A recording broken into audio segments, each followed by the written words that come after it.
Hey there folks, this is currently rated my #1 game. I've got like 150, 160 games in this house, and I've played more than that, but this is my #1 game right now for a couple of reasons. I don't know if you've ever played Dominion, but that's the easiest thing I can kind of track with it that's pretty popular. Dominion and this are both deck building games. So there's a number of cards out there you can draft into your deck, and then you shuffle them all together, and then you take 6 cards and you get to do different things on the board.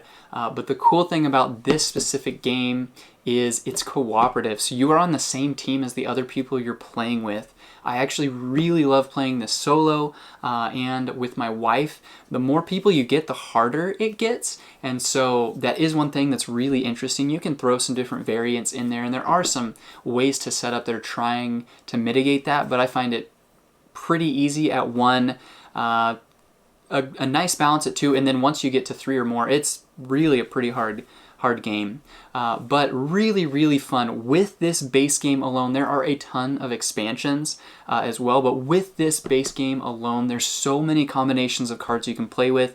You've got a bunch of heroes in here, but you only play with 5, and when I play solo, I only play with 3, so there's so many different combinations you can play with. You make your hero deck, you make your villain deck, you choose from a bunch of villains, you put them in a deck with a few other things, and then you have a mastermind, and your goal is to beat him as a team, and there's different schemes. So there is so many different things that can combine to make for, like, this is one of the craziest replay values in a game you can have, and then there's like 20 plus expansions to it, so you can just, if you enjoy this, there's a bunch of other stuff you can buy to play literally the rest of your life and not max out all there is to do. Seriously, crazy replay value.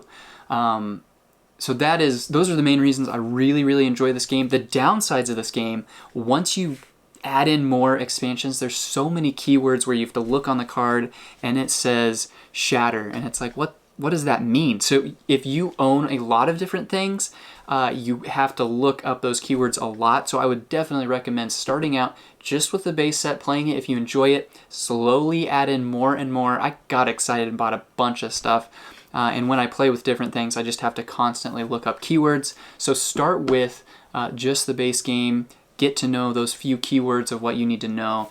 This is a very entry level, I'd say, by itself. Once you add other stuff, and more, they just keep adding more and more stuff. There's a lot of good stuff out there, but that's one thing to keep in mind.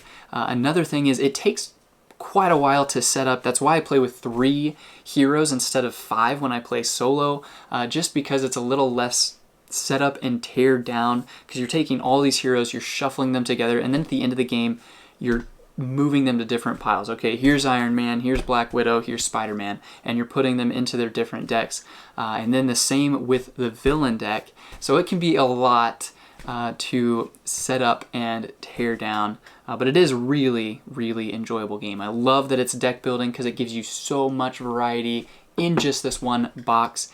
And I love that it's cooperative, super fun. So each turn, basically, you're taking 6 cards, you're looking at recruit points. Can I recruit someone from the HQ? You've got 5 heroes to choose from in the deck. You keep on putting them out as you take more.